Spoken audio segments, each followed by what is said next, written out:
K T. ജലീലും Pinarayi വിജയനും തമ്മിൽ ഈ കാര്യത്തിലുള്ള ബന്ധം ചെറിയ ബന്ധമൊന്നല്ല. അങ്ങനെ ഞാൻ പറയാൻ കാരണം ഞാൻ ഒന്നുകൂടി വ്യക്തമാക്കാം. ഈ ടി.പി. ചന്ദ്രശേഖരന്റെ വധം നടക്കുന്നതിന്റെ 2 ദിവസം മുമ്പേ ഞാൻ ദുബായിൽ KMCC ഓഫീസിൽ ഇരിക്കുമ്പോഴാണ് എൻ ശംസുദ്ദീനും ഞാനും TV കാണുന്നത്. അന്ന് ടിപ്പിനെ കൊന്നിട്ടില്ല. ടിപ്പിനെ കൊല്ലണതിന്റെ 4 ദിവസം മുമ്പേ എന്താ പറഞ്ഞറിയോ? പിണറായി വിജയൻ പറയാണ് കേരളത്തിലേക്ക് ഭീകരവാദികൾ നുഴഞ്ഞു കയറിയിട്ടുണ്ട്. അപ്പൊ കെ.ടി. ജലീൽ പറഞ്ഞു ഞാനും കണ്ടിട്ടുണ്ട്. ഇവര് രണ്ടാളും ഇടയിൽ ഇങ്ങനെ പോയിരിക്കുക തീവ്രവാദിനെ നോക്കിയിട്ട്. പറഞ്ഞ മതി ടി.പി. ചന്ദ്രശേഖരൻ വധം നടന്നപ്പോ ഞാൻ അന്ന് വടകരെ പ്രസംഗിക്കാൻ 4ാമത്തെ ദിവസം വന്നിട്ട് പെട്ടെന്ന് പൊതുയോഗം നിർത്തിച്ചു. പോലീസ് ഞങ്ങളവിടുന്ന് പോരുകയാണ്. അന്ന് കണ്ട ന്യൂസ് എന്താണെന്നറിയോ? തൊപ്പിട്ട ഷാഫിയുടെ ചിത്രം. പിന്നെ ഇതിനു വേണ്ടി വന്ന കാറ് പിടികൂടിയിട്ടുണ്ട്, ഇന്നോവ. മാഷാ അള്ളാ എന്നുള്ള സ്റ്റിക്കർ ഉണ്ട്. ഈ മമ്പുറത്ത് പോയ 20 ഉറുപ്പിക കൊടുത്താൽ കിട്ടും മാഷാ അള്ളാ എന്നുള്ള സ്റ്റിക്കർ. ഈ കള്ള അറാത്തുള്ള അത് വാങ്ങിയിട്ട് അയിമ ഒട്ടിച്ചിട്ട് പോയി കൊന്നിട്ട് ഇത് അടയാളായിട്ട് കൈരളി ചാനൽ പറയാ. കുറച്ച് ദിവസം ഇത് മുസ്ലിം ഭീകരവാദി പറഞ്ഞിട്ട് പോയല്ലോ. അവസാനം മുടക്കോയി മലമേൽ മുടട്ടിരിക്കുന്ന കൊടി സുനി, അണ്ണൻ സുജിത്ത്, കിർമാണി, മനോജ് എല്ലാരും പിടിച്ചു. ആരാ? മുസ്ലിം തീവ്രവാദിയാണോ? കുറച്ച് ദിവസങ്ങൾ അവരെടുത്ത പണി ചില്ലറ അപകടമാണോ? നിങ്ങൾ കേൾക്കാണി ഫസൽ വധം, ദേശാഭിമാനി തിണ്ടും ഇടുന്നതുണ്ട് കൊറിയ. അവിടൊക്കെ തേജസ് പത്രം വന്ന് വീഴുക. ആരാണ് കാരണക്കാരെന്ന് നോക്കിയപ്പോ SDPIയുടെ കുട്ടിയായിട്ടുള്ള ഫസലാന്ന് ബോധ്യമാകുക. പിന്നെ സുബൈക്ക് ഇതേ ഫസൽ കാളച്ചാലിൽ കവിഴ്ന്ന് ഇങ്ങനെ കിടക്കുക.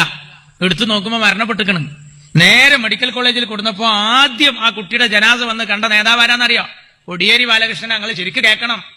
ഈ മാർക്സിസ്റ്റ് പാർട്ടി എന്നൊക്കെ പറഞ്ഞാൽ ഞാൻ പറഞ്ഞ ദുന്യാവിൽ ആദ്യം നിരോധിക്കേണ്ട പാർട്ടിയാ. മറ്റുള്ളതൊക്കെ പിന്നെ മദീന. ഞാൻ ഈ പറഞ്ഞ ഈ ഇസ്രായേൽ മറ്റുള്ളവരൊക്കെ അല്ലേ, ഓലെ പറ്റിയൊക്കെ നമുക്കൊരു ബോധമുണ്ട്. ഈ RSS ഇസ്രായേൽ എന്നൊക്കെ പറഞ്ഞാൽ നമുക്കൊരു ബോധമുണ്ട്. മതിലിന്റെ അപ്പുറത്താ ഈ കാട്ടുകള്ളന്മാര് മഹലിന്റെ ഉള്ളിലാ, വാർഡിലാ, ബാങ്കിലാ, പഞ്ചായത്തിലാ. വലിയ ബേജാറാണത്, വലിയ ബേജാറാണ്. അതല്ലേ കഴിഞ്ഞ ദിവസം ആ വിനോദ് പറഞ്ഞ ഉദ്യോഗസ്ഥന് നടന്നത്? ചെറിയ സംഭവമാണോ? പോളിടെക്നിക്കിൽ പഠിച്ച വിദ്യാർത്ഥിയാണ് അദ്ദേഹം. ഞാൻ അവിടെ ജോലി ചെയ്യുന്നത്.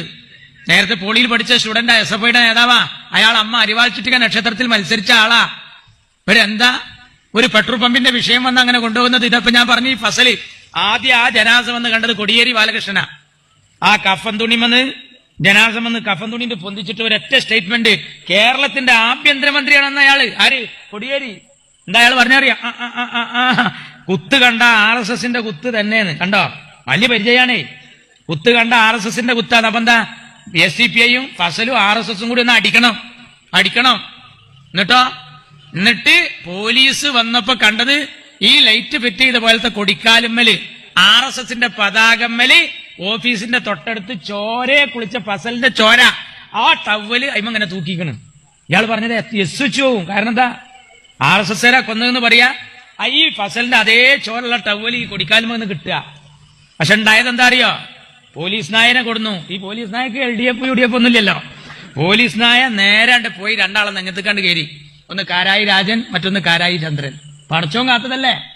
കാട്ടുകള്ളന്മാരെ. ഞാനതാ പറഞ്ഞ ദുന്യാവില് ആദ്യം നിരോധിക്കേണ്ട പാർട്ടി നിങ്ങളെ പാർട്ടിയാണ്. കാരണം ഇങ്ങനത്തെ ഒരു അപകടമുള്ള പാർട്ടി ദുന്യാവില് വേറില്ല. നിങ്ങളെല്ലാം ചെയ്യും.